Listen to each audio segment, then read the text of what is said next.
Yes,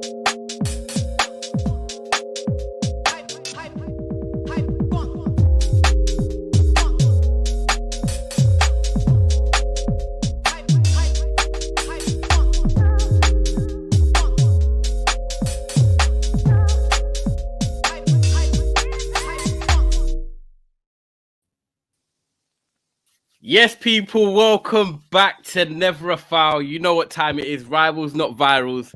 And for some teams, it's been a great night.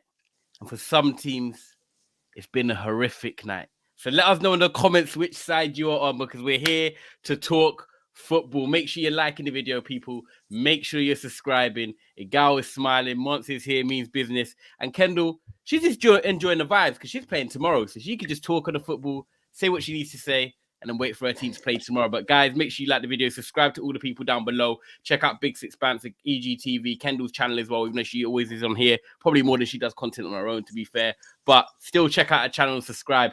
People, I am going to let you know, early doors, that Daps will be back on Friday. And he's not faking it. You know what? If he was doing a little runner, doing a Forrest Gump thing, I would call him out. But he's not well. So people, let your cooking cook in the oven till Friday, and then you can get onto him. But for now, we will get onto City for you and help, but you can do your part on Friday. So big up Daps. He's not well tonight. So don't worry, we'll be back. And trust me, he is not faking this one. I'm telling you guys. But yeah, months ago, Kendall, what we saying, man? We're here. I love midweek Prem. I love it. I think Mons needs to go on this one first. It's like 3 points is it's hard to come by in the Premier League. I keep trying to reiterate how hard it is just to win games. You know, Arsenal, hard fought win. They got the job done. That's all I'd care about if I was an Arsenal fan. You know what I'm saying? Liverpool, underwhelming performance again. But guess what? We got the job done. Not everyone else can talk like that. No Rodri, no party. Literally. Do you know what? So, 4 games without him, 4 defeats. And I have an apology. I need to issue to all Man United fans out there. I was convinced that Chelsea were going to move to you, man, this game. I said it for I did predict on quite a lot of channels. I've been saying the second you lot play Chelsea, you're going to see where I'm going, and you put Chelsea to the sword. So I apologize to all Man United fans in terms of this Chelsea fixture. Thank you. But I will say though, it was a very low quality game. It's bare entertaining, bare chances. Yeah. Neutral. Yeah, low quality. I'm not really gonna start the cooking yet until Don gets here. So for now, Don is coming. You know what I'm saying? I'm gonna keep. You know, I'm gonna just say, Man United fans, I apologize. You done your thing. We'll get more into the details, and yeah. But for now, I don't think you need to apologize to Man United fans. Let's be honest. They in these kind of games, Chelsea are not that good. Let's be honest. They did good. They do good at home. They did good against City. You got to give them credit. They travel well to Tottenham. But let's be honest. Manchester United, even though Chelsea have been bad, Manchester United have more goals than them. That's just the reality of the situation. Chelsea don't have. Did you know this, by the way? Big up Suits. We're actually only 3 points behind City now, and no one's really clocking it. Bro, I think it's you and Tottenham are both on 27, and then we're on 26. So if Tottenham win tomorrow, they'll be on the same as City, and if we win tomorrow, we'll only be a point behind. Oh, if you guys want to talk about City in the top 4 race, yeah. 1 second, if you want to talk about league position, Aston Villa's 3rd in the league right now. I know they're just leapfrog City. They're basically doing us like what we did last year. Like they're literally like quite a carbon copy, but they're doing it this year instead. Like they're unreal. They're so good. Like at home as well, because our record at home last year was really, really good. And they're literally just doing a carbon copy. So you know what? I don't even like Villa, but it's not even Villa I don't like. It's just the fans I don't like. They've had beef with us since Championship days. So it's like they don't interest me too much, but big up to them because their fans must be like on cloud 9 at the minute because you're just getting a result against City. I know this season's been a little bit not easier, but easier than it usually is. But getting a result against City. I got them on the weekend. Home form though, Gal. It's the Aston Villa. 14 games in a row, I think I'm beating, or 14 games in a row they've won.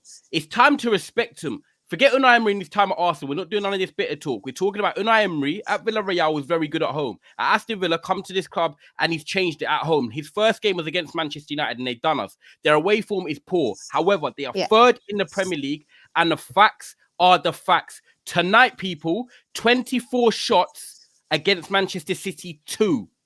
2 shots for Man City. It's the lowest Pep has ever had in a football game and the most the team has ever taken against a Pep Guardiola team, I believe. So we respect Aston Villa tonight. I have to say this. Aston Villa, give them utmost respect. What they did today, they City. They had City pinned in their own half. That was the worst performance by Pep Guardiola's side in his career. Statistically, you're right. 100%. And that first half, guys, they had 4 players who had more shots than City in this game. The whole team, I mean. 4 different players had more shots than the whole City side. It just goes to show you how crazy that was. Now, there's 2 things I need to talk about. Number 1, where are all these big name players Man City have? I get it, Rodri's gone. I get it, Kevin De Bruyne is gone. Where's the rest of the guys? Where are the rest of the guys to step up? Because at the end of the day, Pep Guardiola needs a goal. What does he do? He takes Phil Foden off for Oscar Bob? Really? You're taking Phil Foden off for Oscar Bob when you need a goal versus Aston Villa away from home? What is this? I thought Phil Foden was the guy. Like, I'm not here making jokes. Look at that. He needed a goal. He subbed on Oscar Bob. What are we doing here? Then you go to Erling Haaland. Erling Haaland, he's been missing a lot of chances. You got to give Martinez his credit. But where is the chance creation? Are you literally telling me that with no Kevin De Bruyne, no, they are missing him? I said to Naps the other day, Gal. Yes, they got away with it with Julian Alvarez at the start of the season. But I'm telling you now, big game against Aston Villa, big game against Chelsea away, big game against Arsenal away, and there was another big game I can't remember. Julian Alvarez is not a number 10, and they've got away with it in the start of the season. They are missing De Bruyne. They are lacking something. I'm not getting on to Alvarez, by the way, but he can't play the ball at the highest level. Forget about De Bruyne. They haven't won a game this season without Rodri. Are they basically saying they can't do it without Rodri? Because today, the midfield, if I'm not mistaken, was Akanji and Stones. Sorry, was Stones in the midfield? No, you're right. Yeah, you're with Akanji. You're right. So, oh, wow. Now we're looking at a Man City side and we're saying they don't have good midfielders. This is what we're saying. We're saying Pep Guardiola in 2024 is basically going to be walking into 2024 with no good midfielders, and he's not going to go crazy in the transfer window. I think this guy's going to go nuts in January. He's going to say, give me two crazy midfielders. I need midfield depth. You've got Matthias Nunes sitting on the bench, though. Matthias Nunes is not good enough, bro. Matthias Nunes is not good enough. This guy was at Aston Villa, and there's certain players at Aston Villa that started today that would bench him. Douglas Luiz would bench him. Former Man City player, he would bench him. What do you call it? Tielemans even got an assist today, if I'm not mistaken, for the Leon Bailey goal. It just goes to show you today's Aston Villa had a better midfield than City. 100%. Kamara, Douglas Luiz, John McGinn, energy, legs, athleticism, hunger. They done what they needed to do. They showed what Newcastle done to us on Saturday. They wanted it more. They wanted to fight. They come there for the fans. So that's what they've done tonight. And I think it's so interesting now because we need to see if Man City can bounce back. But let's not even forget this, Cass, as well. Big up, Cass. Man City have not won in 4 games. That's 3 straight draws and 1 defeat. They've not won in 4 games. So without Rodri and now 4 games in a row, Cass, land on Man City. And Cass, who called it, bro? Did I not call the Aston Villa win? I don't give a fuck. Where is Don? He's on terrace. He's coming. He's on the terrace. You're at the game. Yeah, I'm just in the car right now, just waiting for the traffic to die down, innit? No, that's actually mad ill. I can't even lie. Like, I said it. He is. But he's not escaping this. Friday. But I tell you, man, now, yeah. That was like, remember the time when we played Tottenham last year at Old Trafford? That was so easy. Enzo scammed us, yeah. Moises no Sado, yeah. What I say, no Gallagher, no party. Look at the table. The table don't lie, Daps, if you're listening to this, yeah. 3 points off. Bayern, Man City. This is a beautiful day. It's absolutely beautiful. I cannot wait. Don's gonna be in there soon. I'll be waiting for all of the excuses. Mons, Agal, Kendall. Do not let him. He's gonna make every excuse under the sun. Yeah. Don't. He ain't getting away with it. I'm even Yeah, on him. he'll do what he did against us as well when he was like, it's these players and they're not like they weren't good enough, but we weren't that good. We were just average. Yeah, no, he's gonna say, Pochettino didn't play the correct team. Like James at right back. Yeah. He told, by the way, don't get away.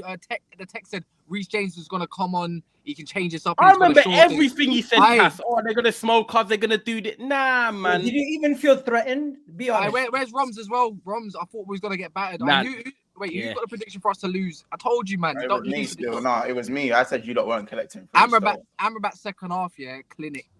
But anyway, it's not about that. I don't even know what happened in the Man City game. Cass, let me just tell you this. Bro, they lost 1-0 to Aston Villa, and this is the stats, yeah? Aston Villa, 24 shots. Man City, 2 shots. The biggest gap in Pep's career. Wait, what? Wait, what? Yeah, bro, you heard 24 shots to 2. The most in Pep's career, the gap. Bro, take this in. They need a goal. They take Foden and Alvarez off. Uncomfortable conversation. And they bring on Oscar Bob to save the day. Man said 2 shots and what is it? 2 on target as well, yeah? Is that what we got? Is that what we got? 24 shots. 4 Aston Villa players had more shots than the whole City team. That's mad. Well, Cass, before I cut, because I know you're in the car and you have to chip in a minute. Is this a crisis for Man City? No winning 4. Oh, we'll make it a crisis. Don't you worry. We're going to run that one up. We'll make it a crisis. Me and once tomorrow morning or something like that, yeah. Going to run it up. There we go. Enjoy yourself. To be fair, everything Daps was saying, he was right. You can't even knock. Daps knew this. Like, he knew this was it's time to be worried. You know, and City fans saying, I go look at the previous videos, 2 videos I've never found. Look at the comments about Man City. You understand. But anyways, I'm chipping anyways because my hands big up Cass. Big up Saeed as well. I'm shocked. McTominay FC. Let's go. I guy did nothing. McTominay United, man. McTominay United still. I Don better run it. He better hurry up. I'm waiting. I'm gonna be yeah. I told him by 11 o'clock he's here. But big up Cass, man. Love, bro. Love. Months. How much smoke did you have for United? Why is everyone? Was it no? I go. Chill. I'm waiting for Don. I don't want to talk United. We're talking City Villa at the moment. Months. Okay, my bad, man. Kendall, talk on City Villa because no winning 4 at the moment. No win when Rodri's out the side. Crisis for City or no crisis? Go on, Kendall. You can go first on this one. Well, it's a different. I don't know if it's a crisis because crisis for City though.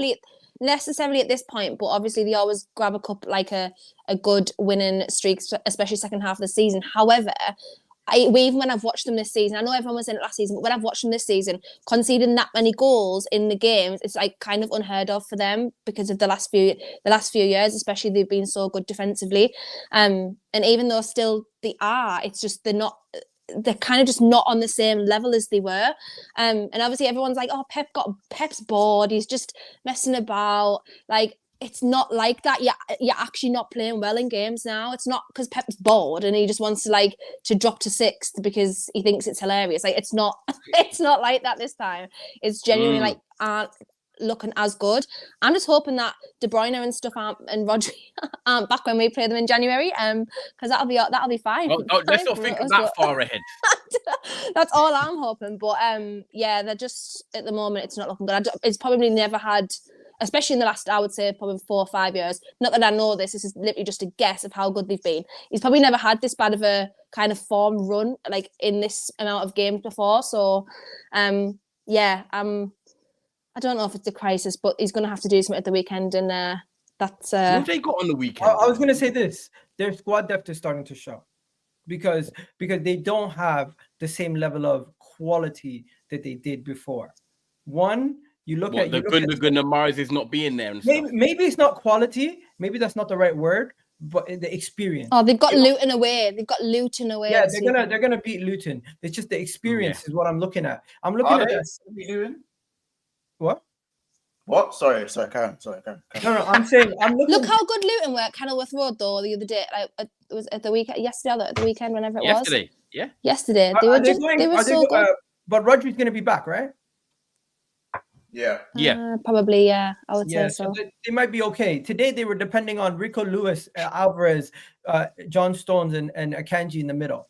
Like, they don't have the same level of quality in their midfield. You can look at their defense. Their defense still has quality. Their attack still has quality, but it's just not firing to the same level. I'm not as scared of a Rico Lewis, Alvarez midfield as I would if Gundogan was there, or if you had. I disagree. That's just me. Like, I don't know about you guys. You disagree, Mons. Why do you disagree? And talk on City. We're talking about City and saying that, oh yeah, they don't have the same depth. This is their depth, as in, when Odegaard wasn't playing for Arsenal, you see a massive drop. Obviously, I don't think you lot will be getting beaten like the way City are, but there is a drop off. You take away any team's best midfielder, and there is going to be a time where things stagnate. So City was City probably should have beaten Villa on paper if Villa weren't in the form they were in, and they're probably again they're going to be 1 point off of Arsenal, 2 points off of Arsenal. So with all this. Like, you know, it's just the whole depth thing that does just confuse me a little bit because it's City, the fact that De Bruyne has got this long-term injury, people kind of brush City's injuries, or whenever they do have absences, like, you know, this, like how Stones hasn't been there for most of the season, right? Okay, he was there today, but he hasn't been there most of the season. KDB obviously has the long-term injury. Now, these are two of City's best players, or two of the and Rodri, who was missing today. And Rodri was missing today. 3 of the most important players in last year's campaign, and because it's City, it's like, oh well, you know, City got quality over the pitch and on the bench. So you know what, if they are missing those 2 players, it doesn't matter anyway because it's City. City have a different criteria when people talk about injuries and absences. You take away 3 of the most important players of Arsenal, they drop a level. You take away 3 of the most important players at Liverpool, we drop off a level. It happens to every team. Look at Spurs, Romero, Maddison, and Van der Ven. And we can do. And listen, the shameless me when Daps is here. Daps is going to get from me, everyone has injuries, deal with it. Trust me, that's the side he's going to get from me. But if we're talking while he's not here and I'm trying to be objective about things, like, I don't like the notion that everyone complains about injuries, but like City can't complain about injuries though, because they've got quality everywhere. That's City. And also, do you know what it is? It's going back to his original point again. I'll let you come in. I think what Mons is saying is that when people have injuries, it's like everyone expects that team to maintain their standards, where no, if it's key players, you have to expect that some of the level is going to drop, and rightly so. I do agree with what Mons is saying. Yeah, that's what I mean. I think it's just a different criteria for everyone. If Arsenal had Odegaard, Rice, and Saliba missing, like, I wouldn't hear the end of it. I wouldn't hear the end of it. Arsenal fans will still get told, oh, everyone gets injuries. That's what they'll get told by us rival fans, but we still won't hear the end of it. Kevin De Bruyne has been absent all season, and it's like, oh, so you're Man City. You're Man City. You know, there's going to be a drop-off. There is going to be a drop-off. But long may it continue. Trust me, long may it continue. Egal, I look forward to going pound to pound with you. Fuck them. Okay, let me give you an example of what I mean, okay? We go back just not too long ago, 2021, 2022 season, for example. You look at their midfield. They still had Fernandinho. They had guys like Riyad Mahrez on the bench. You go through their bench, they have quality coming off the bench. You had Ilkay Gundogan, Kevin De Bruyne sometimes on the bench. You even had Romeo Lavia as a youngster who could have made it at their club. Let's be honest, Chelsea paid all that money for him. Now you look at their team. I'm not gonna lie to you. I just don't see the same level of players that scare me. I don't see guys coming off the bench that actually put fear in their opponent. You look at their best midfield when it's on. It's looking good, but when you look at the bench to see what players they have to come on, if there's limited or sticky, really and truly, they don't have the same level of quality coming off the bench that you look at before. Before, people used to say City have 2 11s that could get the Premier League. I don't think their second 11 would stay up at this point. That's how bad it looks. No, I can understand your point. Let me get through some of the supers. I'll big up Hudson, one of the boys from Ends. I went to the Villa game. Pep got peppered. Big up Hudson, man. Safe journey back, bro. And do you know what? Massive win for you lot as well, man. Big up yourself every single time.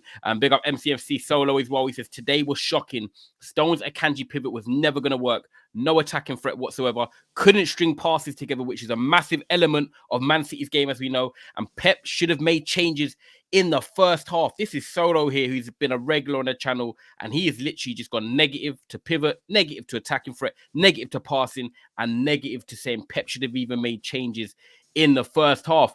Let's flip it.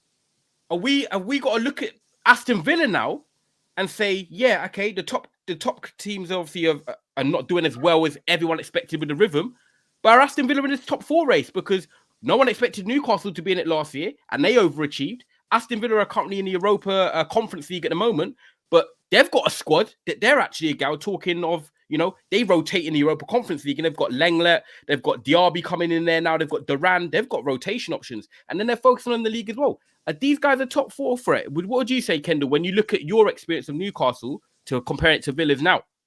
Yeah, I would 100% say they're top 4 threat because they're not showing anything other than that, the fact that they are now, especially at home, because home form, even just regardless in the league, is so important because that's where you are supposed to have your advantage. So if your home form's good for obviously the half of the games of the season, then you should be relatively okay. But the fact that they're actually going and they're playing at home and they're genuinely outplaying teams, they look really, really good when they play. There's players like, similarly to us last year, obviously I know I'm like kind of linking it back to Newcastle a lot, but it is reminding me a lot of last year, of how we were last year, like the improvement in players that you probably never expected. Home form as well. Yeah, the players like who have improved, who you probably never expected, like Leon Bailey, for example, who has improved massively this year, under the likes of Emery. So I think Emery's doing a good job. Obviously, it's getting a little bit annoying and tedious how everyone keeps linking it back to Arsenal for whatever reason, but like everyone just needs to move on from that.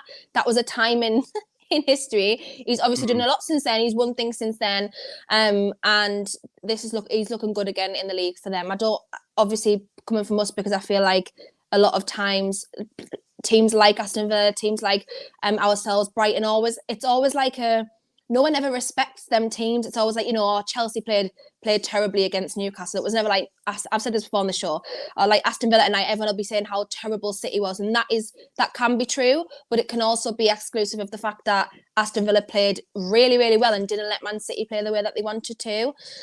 So yeah, I think I've said from the beginning of the season, I think they'll get top 4 because again, the Conference League. You think Villa will get top 4?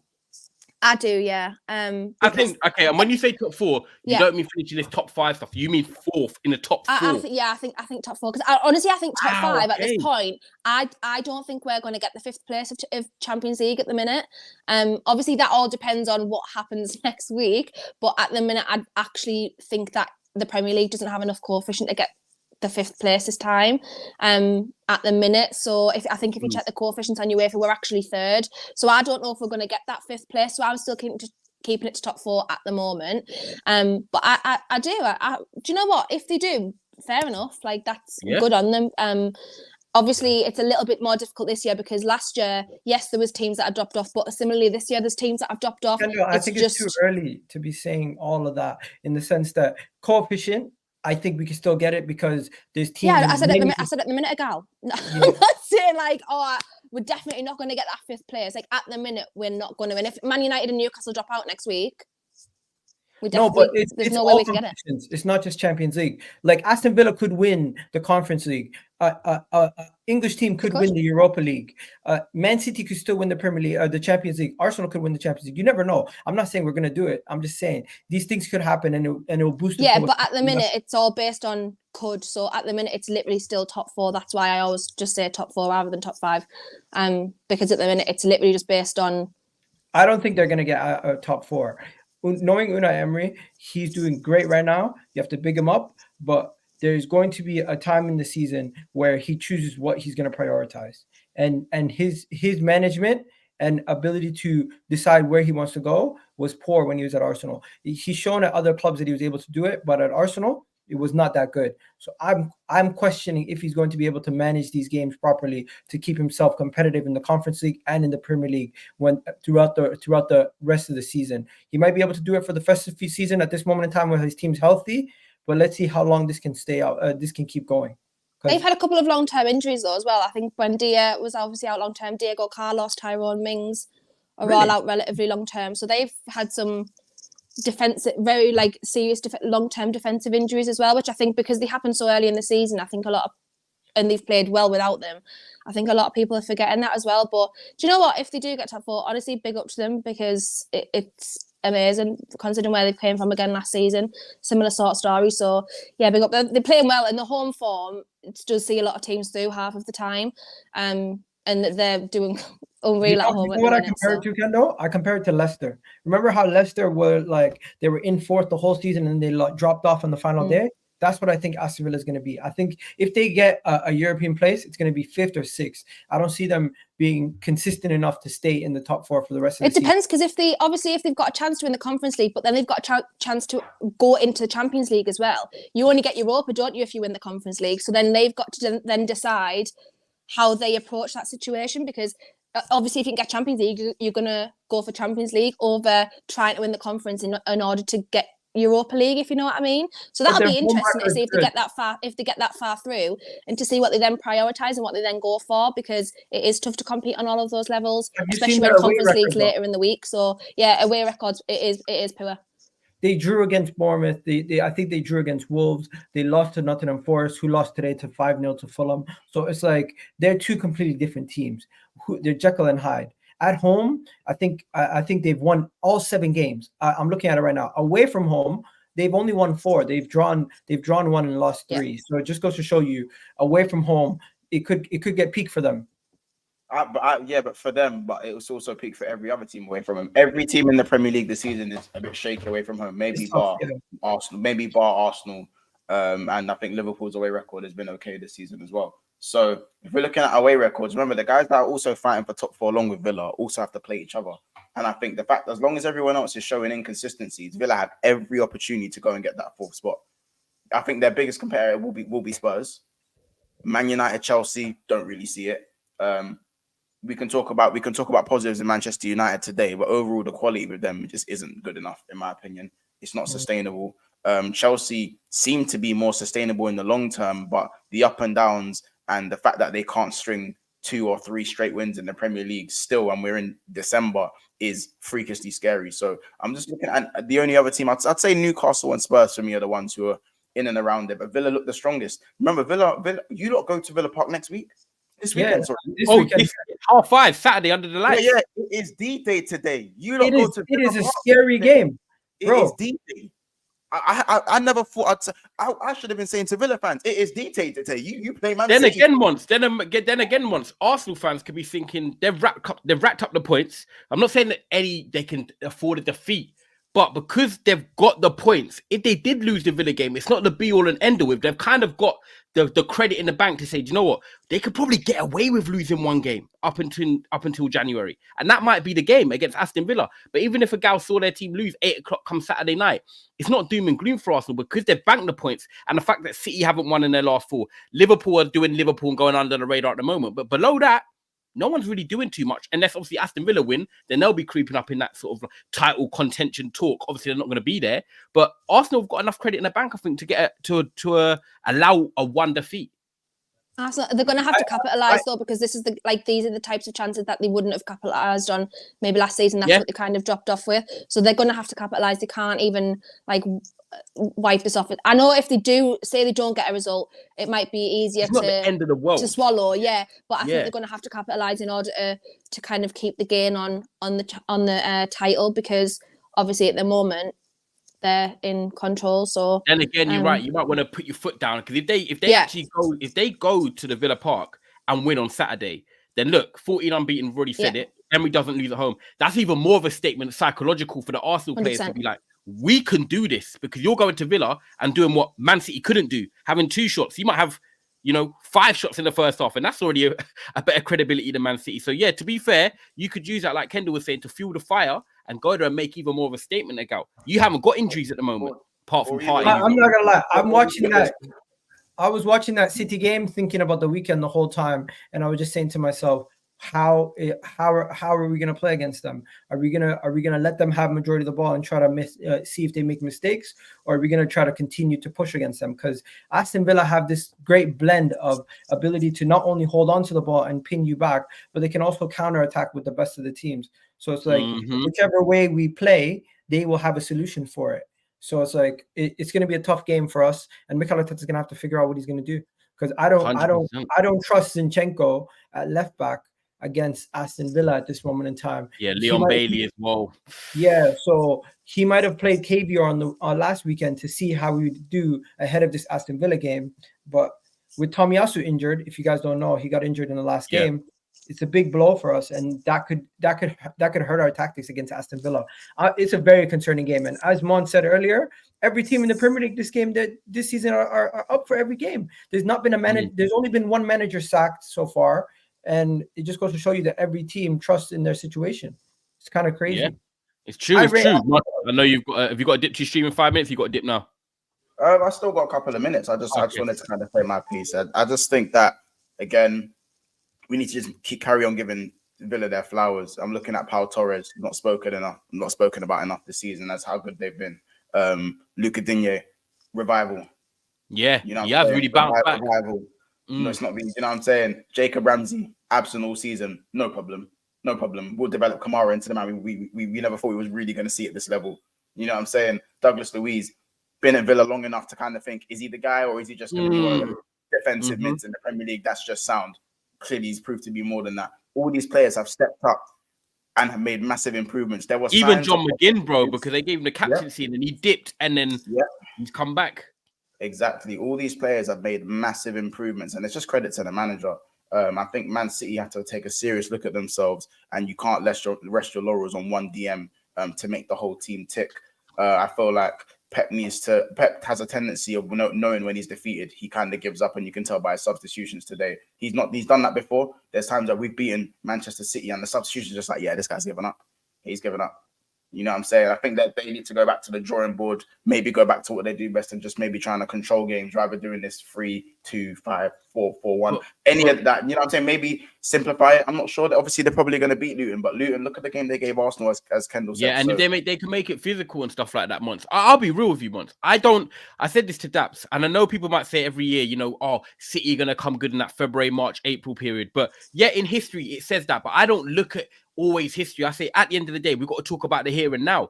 And for me, despite where Man City are and they've been competing with Arsenal for the top of the table at the moment, I haven't been that impressed with Man City all season. And that is just me being honest. I know Man City have got Haaland who can score goals. I know they've got certain individuals that can have great games at times. But when I look at Man City this season, I have not been fully convinced. I think this defense has been easily got at. Last year, that defense was not changing towards the back end of the season when they won the treble. They had the same back four. It was like Aki, Stones, Diaz, and I can't remember, and Akanji. That was the four, and it was locked in. It was consistent. That helped them win the treble. This year, defense has been changing a little bit. Gvardiol, I'm a big fan of Gvardiol, but let me tell you now, people, this guy's been playing poor in the last few weeks, and he gets away with it because obviously he's come from the Bundesliga. He's got a big price tag, and people look at the potential he has. Yes, he has potential. I'm a big fan of him. Left back, left centre back. I'd throw him at centre back, but recently he has not been that great. The Tottenham game, Brendan Johnson had him running backwards. The Chelsea game, he was getting dispossessed for goals.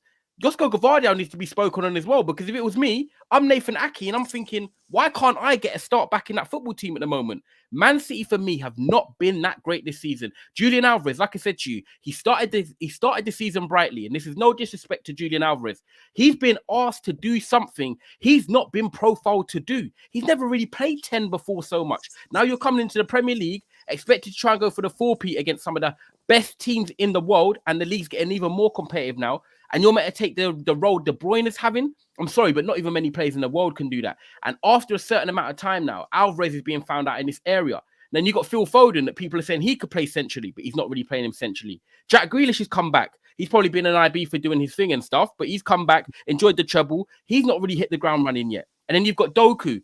Doku is an exciting player. He gives you something different. I like the profile, the unpredictability, but still, he hasn't got that consistency yet in him. So when I'm looking at Man City, I'm not looking at them and thinking, yeah, do you know what? They're definitely going to come good in February, March, and April. Let's see what happens when De Bruyne comes back. I think there's room for Man City fans to be concerned about their team. And I think that if Arsenal fans, Liverpool fans, Newcastle fans, Villa fans, whoever it is, want to say that Man City should be worried or this is not the same Man City, I'm hearing it. Because at the moment, I think they've been struggling all season, and I'm going to keep it real. That's what I think. And that's not me being bitter. When Man City are very good, I'm like, cool, they're good. But I've been watching them all this season, and I'm just not convinced that something is clicking yet. And I feel like Pep is still trying to find something. I don't know what you guys think, but that is me. Is it possible they could drop points to Luton? By the way, people... They shouldn't be, man. Yeah, Mons, big up, man. Big up. Big up, Mons. Yo, it sucks that you didn't get to cook Don. Don't worry, I'm here. But yeah, I'm waiting. You lot just... You know what I'm saying? Yeah. Do what you need to do. I'll be there in spirit. People, take care, yeah? We're going to light him up. Yo, when it comes to Man City, if they drop points to City, to Luton, we got to have a conversation because Luton are one of the tougher away grounds this season. And they're going away, if I'm not mistaken, right? Yeah. Guys, is it Rodri coming back? Is that it? That's the difference? They're going to be able to How move many the games ball? did they lose last season? 4, if I'm not Was mistaken. that it? I think so. Yeah, How many have they we had lost this season? Have they lost 3 already this year? They've lost 3, yeah. Yeah. They drew 3 already also. Last season they lost 5, they drew 5. So they're already Yeah, they've already like they're only already 4 results away from having Yeah. the same amount of losses and draws as last season. It's crazy. Yeah. They've got the thing is, right, they've got to get better. They Yeah. can't. I'm not saying that they're worse now, but they're not playing. They're playing for City's levels, which is up here, best team in the world. For them, this is like their lowest level, which is still all right because it's still better than most teams, but it's not their level. They've got to get better, Igal. Surely, when you look at it, Igal, as your competitors, Igal, for the title, surely you're thinking that you know City are going to get better, though, or are you actually thinking no? Bro, this is mid-table form. They've lost 4. They've drawn or lost 4 out of the last 5. This is the only City. thing that I think will be tough for them is the fact that there are a lot of other teams who are looking good this year as well. Whereas normally there's only like kind of like, especially last year, there's like maybe only one or 2 other teams who looked really, really good last year, or three other teams. Like, but this year, the top of the league, like from 8th upwards, is so competitive this year. Like, I genuinely don't know how it's going to finish at all. Normally coming towards this Christmas period, you kind of get a little bit of an idea and teams start pulling away, but it's so close. Like the league positions are changing every single match. So I think that's the only thing that might discount them towards, even if they do like pull off a good run. Like no team's putting a run of 7 wins in a row together. Yeah, exactly. Yeah, honestly, you cannot predict the results this year. So I think even if they string a good few wins together, as they usually do in the second half of the season, there's still Arsenal who could do the same. Liverpool, who we know can do the same as well, and do normally do it the second half of the season. So I think, and obviously depending on if Man United and Newcastle both get knocked out of the Champions League, and we don't have any sort of European football, we could all like put all of our focus onto the league. Do you know what I mean? True. So it completely and utterly depends on that. So I think that's the only difference between this time, because obviously I know a lot of people are saying we said the same thing last year, and you know, we said it's not the same City last year, and then they ended up still winning the league, so still doing the treble. But it's different. It's different this year. This month they haven't gotten a win. The last win they had was against Bournemouth when they won 6-0 and Doku went nuts.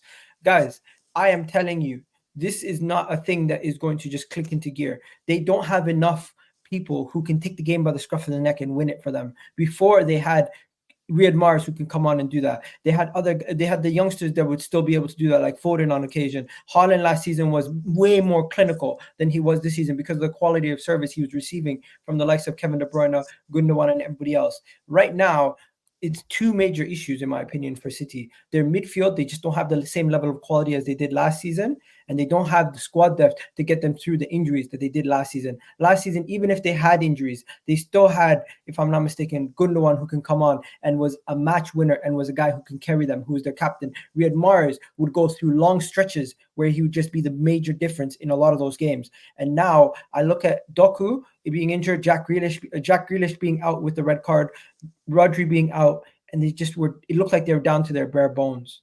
It's going to be interesting to see. It is. It's, you know, with Luton, it's a must win now. Basically, put it like this: we're 6 points behind. Yeah. Well, we're 6 points behind. They're 6 points behind, and you know it's a big game for them on the weekend. But it makes it interesting because we're going to go on to Manchester United and Chelsea now, guys. Make sure you are smashing the like button. Please make sure you subscribe as well. Nearly 500 of you in this. I do appreciate it as well on a Wednesday night. Make sure you check out all the guys' content down below as well. You can go and subscribe to them, and hopefully Don is here shortly because he needs to taste some of his own medicine.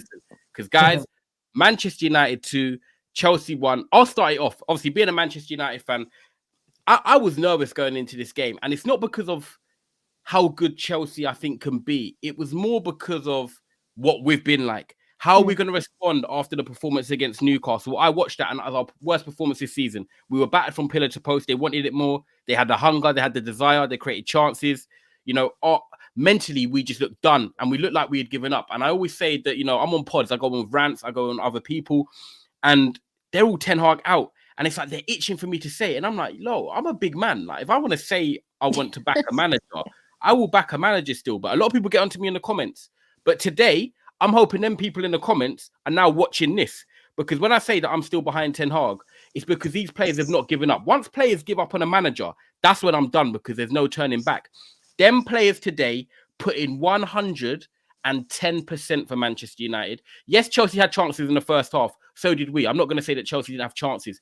It was an open game, and that's what happens when you play an open game of football. But the desire from the Manchester United players, the work ethic, the ability that we created so many chances. We had 11 shots by like the 25th minute.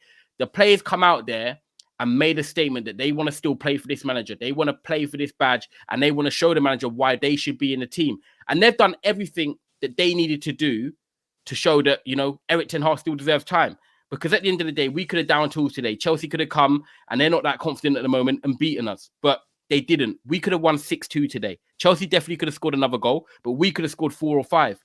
So for me, the way the players bounced back today, I'm really happy with it. And you know what? It could have been Chelsea. It could have been Man City. It could have been Bournemouth, and it could have been Luton Town. It doesn't matter who it was, because when you're playing at the highest league in the world, you need to just to make sure you beat who is in front of you and put in an application all the time. I don't think it was just because it was Chelsea we stepped up. These players had to do that midweek under the lights, and we got the win and deserved it. Now it's like, okay, can we build that consistency? We've got Bournemouth next at home. Can we go on from that? Hopefully we can. But tonight, I am happy because Chelsea, we done a number on them. The scoreline does not justify the game. Ten Hag got it right, dropping Rashford, starting Garnacho, starting Anthony and Højlund, the front three I wanted, and he started Amrabat as well. So for me, there was a lot of ticks in the boxes, and you know what? For the first time or third time this season, I'm happy, man. I am happy. I didn't watch the game because I only watched the back end of the second half. Because obviously Man City and Villa were on and stuff like that. But I didn't see the game, but you definitely needed to answer obviously a lot of questions that were going on. Did the team change much from the weekend at all? So Dalot started at right back. Wan-Bissaka started against you lot. Yeah. Lindelof, Shaw, so they all played. And then midfield was Amrabat and McTominay. I got a question for you, bro. And then Mainu played against you lot, so Amrabat came in, and then obviously Garnacho started, so he stayed in. But Anthony coming for Rashford, and Højlund came in for Martial as well. So yeah, four or five changes, but the right changes, Kendall. Yeah. Kendall and my guy Ty. Let me ask you guys a simple question, and everybody in the comment section: is this more because Chelsea are just that bad, or is it that without Rashford, you guys look like more of a fluid team in Manchester United? Because to me, I feel like it's a cop-out, but I think it's a little bit of both. You guys looked a little bit more fluid today with Amrabat in midfield. Scott McTominay, Bruno, and Amrabat seems like a very balanced midfield. You have more solidity when you have an actual left back in your left back position and Dalot back in the team. Lindelof was the worst player on the pitch for you guys, in my opinion. He was terrible defensive performance by him. Good thing he got subbed off at halftime. And then when it comes to Scott McTominay, he just continues to impress me. Him and Maguire, two people who your fans and your club, people in your club wanted them out of the club, and they're looking like two of the best players at this moment in time with your team. Maguire was brilliant today, especially in the second half ago, them interceptions. Yeah, you got to give them credit. You got to give Maguire, Scott McTominay credit for them mentally also to show the fight, to stay and to continue to fight and to push on and to show that they can do what they're doing. I thought Chelsea, the only good thing that they had was the goal from Palmer. Jackson, waste of a striker. He had good opportunities to score on you guys. He couldn't do it. Do you think, by the way, he should have scored when Sterling squared it? Did you see that? Bro, he definitely should have scored. But guess what? That's Jackson for you. That's Jackson for you, man. The guy just misses chances. They said once they sold Pat Havertz, they wouldn't have to deal with those issues. They're clearly still dealing with it because they signed another fake striker. Now, when it comes to Chelsea overall, today they did not control the midfield. The defense were continuously getting beat. And the funny thing is, it was actually Caicedo was poor. Everyone was poor, from Caicedo, Enzo. I think who was the person who gave away the penalty? Enzo, standing on Anthony. Yeah, so it's like, just go show you. And also, they had to take off Cucurella after 45 minutes. His performance was shit too. So it just goes to show you all around, this Chelsea team is a mess. And I think they They play well against teams that actually hold on to possession, try to continue to do that. So I thought coming to your ground, they would play a little bit better. But you guys were playing you guys were playing different today. We outfought them. We outworked them. We were hungry again. Yeah. This is the most attacking I've ever seen you. Yeah. But I think it's credit to yourselves, but also a lot of credit goes to how poor Chelsea are. Like, not to take away from you guys, but Chelsea are such a kamikaze of a team that it turns into a basketball game every time. Yeah, but you say that. Okay. I hear you on that, but I'm going to challenge you because I think we were good today, and I'm gonna actually hold my hands up as a Man United fan and say, do you know what? I was proud of the way them players bounced back today, and the fact that you said that you thought Chelsea were bad, which is the reason we were good. At the end of the day, you just said, yeah, I feel like Chelsea play better against teams that have the possession and attack them. Well, we did that today. We had more of the ball and we attacked them, and they were crap. So actually, when you played against them and you tried doing that, when Man City tried doing that, they actually played much better against you lot. But today we done that. And they didn't get a sniff, really, apart from a couple chances on the break, which is going to happen. But we dominated them. So we've done exactly what you said you thought would favour Chelsea, but yet they were crap. So you've contradicted yourself there. You know, I gave you credit. You guys created the most chances, the most XG, the most shots on target you've done all season. I think you also created the most big chances you've created this season. But don't act like the game wasn't wide open. They created the same amount of big chances. I said they had chances. They did. Yeah. Isn't that's good for Man United though, isn't it? Because then it shows that they can go out and win in a game that's like. No. I'm giving Manchester United credit. Don't take it away from Manchester United. But are you kind of saying that if it was a better team, then they could have scored a lot of credit. They deserve a lot of credit for their offensive performance. But I thought both teams defensively were bad. I think they had. If that was a Arsenal or a Man City, I think Arsenal or Man City score 3 against us today. Yeah, but here's where we have to dunk on Chelsea's head top. These guys came into the game. They were doing combined 11s where they had Caicedo, Enzo, Palmer, Sterling, Jackson. If I'm not mistaken, they had both center backs, Disasi and Silva, in there. Harry Maguire looked like the best center back on the pitch. Fact. That's it. And then you go to Enzo Fernandez, Caicedo, and Palmer midfield. They're like, that midfield is the best. That's 250 million pounds of pivot there, and they were in the games that I've seen them play. There's absolutely no control. No control in any games that they've played with that midfield whatsoever. And I think it's just time, instead of doing like, you know, as football Twitter like to do or social media like to do, you know, or Enzo, quality player, like he's so good. They always make an excuse that like he's in the wrong position or the people around him aren't good enough. Like, can we not ask questions of him? Like, at the end of the day, like he has not had a real stand-out performance, I personally don't think, or that I can think of. Last game, he scored 2 goals. That was his first stand-up performance in his whole Chelsea career. But I mean, as a general midfielder across the time that he's been in the Premier League, he's never looked like the best midfielder on the pitch or the one who's in most control. And I think that we definitely need to be, or Chelsea fans, I know they're giving him a lot of excuses and stuff at the moment, but there's got to be a time where you need to tell him to step up. I actually feel like Enzo was better, Kendall, when even though Chelsea were poor in terms of the results last season, that January to May, I thought Enzo was actually quite good for Chelsea then. He was their best player. But this year, he hasn't shown sort of that form. But one second. It's always the revisionism as well. Like, he should be their best player, though. Yeah. No, it's always the revisionism as well, isn't it? Like, because in the summer, Chelsea fans were all really happy with their recruitment policy because they were recruiting for the future. They weren't recruiting for the now, they were recruiting for the future. And they had loads of decent young players brought in. So they're going to have like a core of their squad for the next 5-6 years. Now we don't have any experience on the pitch. We don't have any leaders. We're struggling with, you know, there's not a decent voice on the pitch. You have got players there who should be experienced and who should be leaders, like Reece James. He doesn't strike me as a captain. He came on as well and he weren't. Yeah, he doesn't strike me as a captain regardless. Like, even against us when he got that red card, like I agree. I can't remember who it was who said at the time, Chelsea said, I agree, that's not a captain's thing to do. You don't get frustrated on the pitch. You're supposed to be there. And you're supposed to be that voice. And whether or not that's up to him or whether that's up to Pochettino because he gave him the captain's armband. They lost their heads at you lot, actually, because I remember before the red, even a few of them were kicking the ball away and getting silly yellow cards. So you're Sterling right. did loads of it. There's another player who should be more experienced, Sterling, who has had so much experience and had a fantastic career. He should be stepping up at the time. Obviously, Thiago Silva, who is like one of the most experienced players in football at this moment in time. Like, it's just... there is players there who can step up, so you can't always blame it on the young players. But like, other squads have players where the young players are stepping up and they're showing voices and they're being, you know, vocal and things like that. So it's just the revisionism for me at the moment. And instead of Chelsea fans got a little bit carried away in the summer, as a lot of football fans do. It's not just them. But yeah, I just think Chelsea got battered in the first half. Second half, it was a lot more even. I didn't see we the first had half, game so I done. don't know. But I have obviously Yeah. a lot of Man United fans that I You know probably did see say on that Twitter and it should have been stuff. like Yeah, it should have been like 4-1. It was one of them ones where you just watch as a fan and you're thinking, oh, we're going to get punished for like not scoring these chances. Obviously, then we picked up again in the second half. But you're right, Agal.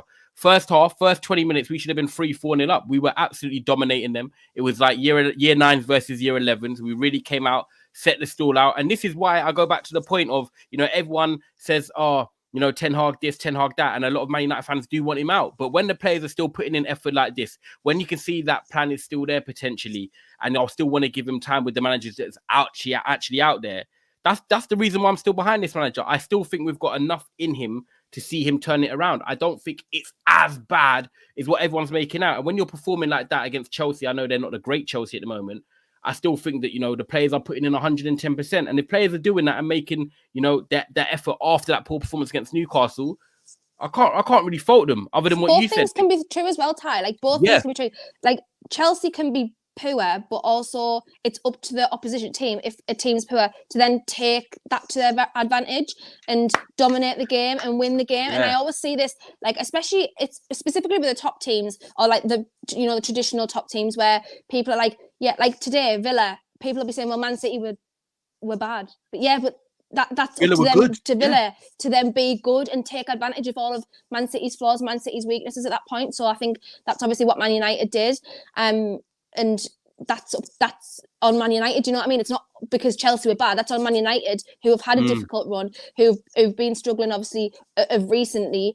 And that's up to them to then go and take the game to them, which they absolutely did, and come away with the 3 points. So I think both things can be true. So that's why I struggle with that kind of argument where, and I've said it before, like on our behalf, like a lot of times, like when we play teams, it's always, well, such and such were bad. Like we were so crap today. You were average, but because we were bad, so we made you look good. Like it's not on you to make me look good. Like it's on us to make ourselves look good and ourselves to win that game. Because as you said, Premier League results aren't guaranteed. So credit to Manchester United, but I'm just gonna say this: Chelsea, they are not clinical at all, and it's gonna. Who've Chelsea got next? Honestly, it doesn't matter. It doesn't matter. They're gonna probably lose. Everton away, Everton. Ooh, if they lose to Everton, that's gonna be funny. But when it comes to this Chelsea team, they had 3 chances to draw the game at the end of the game. You guys all seen that, right? Enzo, Broha, and Jackson. Those 3 chances to end, literally in the box, right in front of goal. All 3 of them just is the definition of what Chelsea are. They can do everything in the attacking end until the final third, and then they can't finish. And on the defensive end, forget about it. They just concede too many chances to teams nowadays. So what happens to them for the rest of the season then, Agal? This is what they are. They're a yo-yo. They're going to have games like potentially against Everton where they're going to win, and it's going to be maybe a good scoreline, 2-0 or something like that for them, based on 2 goals that they get from a counterattack. Some of these chances that they missed against Manchester United will go in, and then they're going to think everything's fine. And then the following game after that, when they have a tougher opposition, which is a Newcastle in a couple of weeks at their ground in the League Cup, they're going to lose. They might beat Sheffield United and Everton, but when they face Wolves away, that's when they're going to stop dropping points again, and they're just going to be too inconsistent for the rest of the season. I do see them outside of the top 7, top 8. This is going to be another year where they're not in Europe, in my opinion. This Chelsea. What if they go? Do you think? And we'll go on to Liverpool and we'll wrap up shortly. Do you think, both of you, that they will go out and sign maybe an Ivan Toney in January, or do you think no, they're stuck with their options until next summer? They're going to be stuck in terms of Ivan Toney specifically, but because Arsenal probably will be looking at Ivan Toney as well. There's going to be a few teams who are looking at a striker, so it's going to be a little bit strange for them because they're not going to have the rub of the green in terms of like that specific position. So I think that's where they're going to struggle. Obviously, yes, they can offer a decent wage, they can offer a decent compensation package, whatever. But in terms of, if say, just for example, I know like Abby Jesus has come back and stuff, but I do still think Arsenal will be looking for a decent quality striker. And obviously Ivan Toney is absolutely twerking for Arsenal at the minute. Team player, we're not signing him. It could be. But just for example, using him as an example, if you're top of the table and Chelsea are 10th, Ivan Toney's not going to look at that and go, Yeah, that's true. oh yeah, That's true. I fancy a bit of Chelsea. Like he's obviously going to want to go to Arsenal, regardless of the wages, because he's going to have a chance of more than likely either winning something, which he's never Winning had the in his league, career, Kendall, we might not or come in for him. Champions League. Yeah. Kendall, we might not come in for him. No, I'm not saying you will. I'm she's just saying using for it as like an that example, example, though. that I get specific it. Like example. any striker at, that Chelsea is going for or Arsenal's going for. If you're a player, you could be at Arsenal for 5 months and win the league. Like and say like Osherman, for example. Just honestly, I'm just thinking of any sort of striker that is looking likely that they might leave either January or the summer.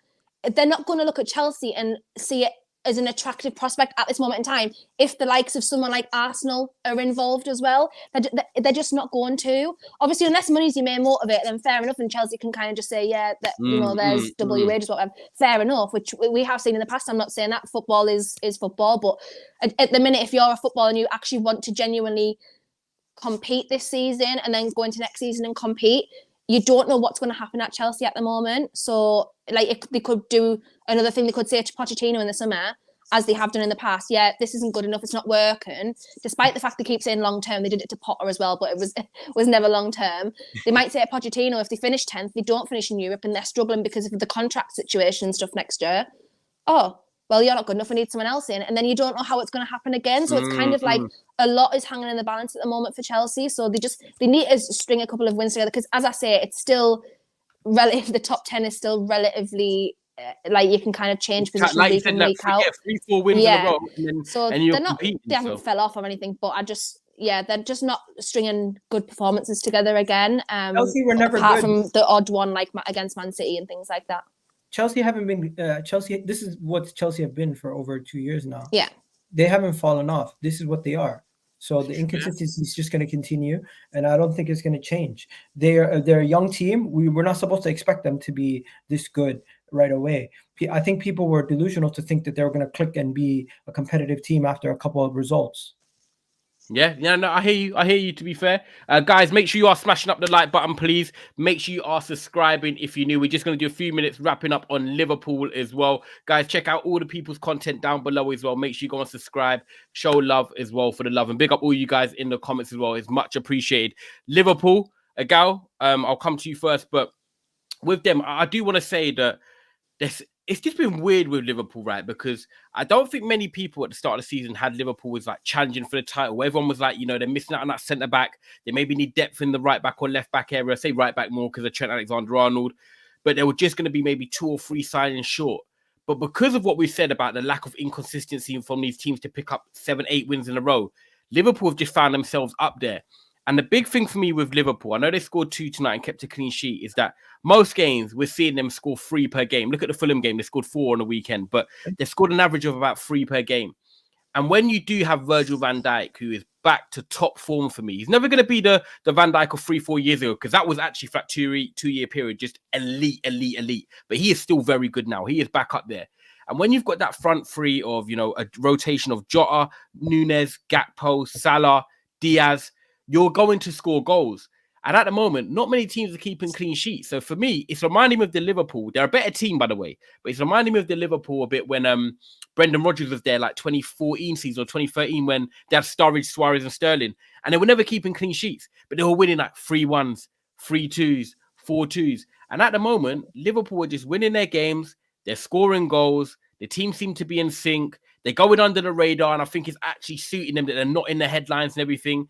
And they're just going about their business. I think they're seriously in the title race. And the reason I say that is because I think with the Europa League at the moment, they are juggling it well. They are rotating their squad. They have got enough players that they can drop 7 or 8 and keep a couple of the key men in and then get the job done, 60th minute, sub them off. He's managing it really well. And tonight, another, what do you call it? Professional performance. Going to Sheffield United, new manager Chris Wilder coming in. It could be a banana skin. They get the job done 2-0 and off they trot home. So for me, I think Liverpool are doing the right things in terms of going under the radar, getting their victories. We all know that they potentially need a defensive midfielder in January. Whether they get that or not, we don't know. But with the way the league's going, I think they're serious title contenders, guys. Liverpool just continue to keep it clicking, go second in the league, or stay second in the league, might I say. The real person that I want to highlight in this game is Trent Alexander-Arnold before we go into the title race. Trent Alexander-Arnold is their most key player after Mo Salah, obviously, in my opinion. He lately not only is assisting for the most important goals, like today with the corner for the opening goal, the goal that he scored in the last game. No, I think he scored 2 goals in the previous game. They scored in the Europa League game, and he scored against Man City. They go as far as these guys can take them. Obviously, they're best players, and Trent Alexander-Arnold being on the form that he's on right now, offensively and creativity-wise, is the key to unlocking that team. Because we know Darwin Núñez is going to miss a lot of chances. We know Salah's going to do what he does, but Trent is the difference maker for me, because the threat that he offers from set pieces, the threat that he offers, allowing the whole team and the whole game to just come easier to them. They can play a much more they can have much more industrial midfield with Trent being able to do what he does from the right back position. I just think we need to highlight how good Trent Alexander has been over the last couple of weeks. And as we big up all these other players like Van Dijk, Salah, and everybody else, Trent is the guy who stands out for me week in, week out for this Liverpool team at this moment in time. And shout out to him. Callagher getting his first clean sheet for Liverpool since Alisson got injured. His second game. That's another thing you got to shout out. They changed the formation today a little bit. They took out Simican. They brought in Gomez. Gomez, added some solidity to that left side, and they kept a clean sheet. And Szoboszlai has been a good signing for them, scoring the final goal to win. Good finish as well, actually. Yeah, so you got to give it to Liverpool. They're doing what they're doing, staying in the pack, and if they can go in January, strengthen their team, as this is a thing for a majority of teams, if they can go and strengthen their team, it could be the difference between them going on to win the league and Europa League double, or just them competing for the Europa League, because people think eventually they're going to drop off. But if they stay in the pack, they could actually go in the January window and strengthen their title hopes. Do you think they will, Kendall? Like when you're looking at it as a Liverpool, if you was a Liverpool fan now, or even the Liverpool board, for example, and what Klopp is doing, having Liverpool right now 3 points off top or 2 points off top, if they get to that January period and they're within 5 points, which I think is honestly only a win and a draw, do you think the board back him, or do you feel like they're going to say, no, you know what? You've got to where you are now with the squad you've got, so maybe get through till summer, because it's so hard to buy a defensive midfielder in January. When you look at it, João Palhinha from Fulham is probably one of the ones you could potentially get, because we know that he's meant to go buy and it fell through, so his head's probably thinking, I want to make a move. He's probably got a clause in his contract. But other than João Palhinha, do you see Liverpool going maybe overseas and getting that DM to say, right, do you know what, we've got this close right now, let's just try and get it over the line? Or do you think they won't? It's a funny one, because FSG, you just don't know what they're going, like what direction they're going to go in. Obviously, summer was a little bit different because they were kind of on the selling situation. Sorry to interrupt you, Kendall. Someone said after the game that Matip's got he's done his ACL apparently. Damn. And Konaté's injured also. Okay, that's big. That's big then. I didn't realize that with the squad depth. Sorry, carry on, Kendall. Big up for the comment, guys. So obviously you don't know which way FSG are going to go, because as I said, in the summer they were kind of on the selling, like everyone thought Liverpool were going to get sold or at least have some sort of investment, but that's kind of gone very, very quiet now. So that was the excuse in the summer. They're not going to spend a big amount of money because they're not looking to stay long term. I'm honestly not sure if that's still the case, but I have seen it go quiet. I haven't seen anyone mention it at the moment. So January's now, if they're still up there, which I expect them to be, we've only got a couple more games, 4 or 5 games till January. If they're still up there, they're going to have to, because if Matip's injured now, I don't know how long Konaté is out for. And then Gomez can Konaté's okay, by the way. The chat we're just telling you. No, but still though, the truth is you can't rely on Konaté every game. Yeah, 100%. He's had a few injuries this season already, hasn't he? So, obviously you don't want to kind of put all of that pressure back on Van Dijk because we saw what had happened before. So they're going to have to then, now that market's going to be a little bit different for them, because they might have just been in for a DM and thought, we'll spend 70, 80 million on a really good DM. Now it's like a little bit more of a pressing issue that they're going to have to go and then buy a centre-back as well, or at least some sort of defender across the back line. You can't, and as we know with FSG, they don't tend to then go and fork out £270 million or anything like that. And if you're at the top of the table, you can't then go and kind of have one of those signings like Endo, which honestly no disrespect to him because I think he's been okay, but you can't go for a panic buy like Endo, who's just kind of a stopgap for that moment in time.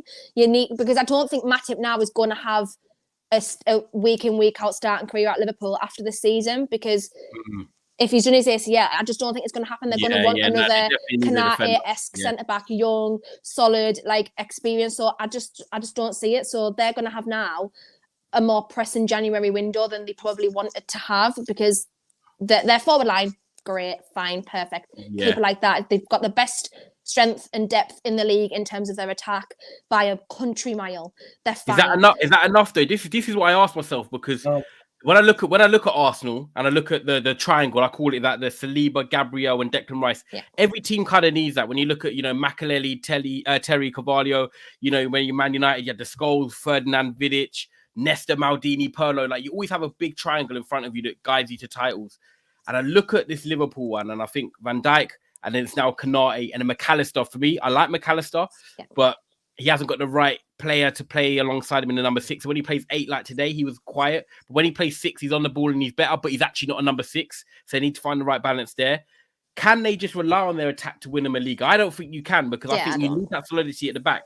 And that's why in January, I think they need to do something, because King Winter Soldier, I know he's in the comments, he'll probably admit as well, like, yeah, you're going to win some games 3-2, 3-1. But when you get to some games where teams can defend as well, what do you then do? Because you are going to concede. So I think that's where they fall short. I don't want to count Arsenal were different ago.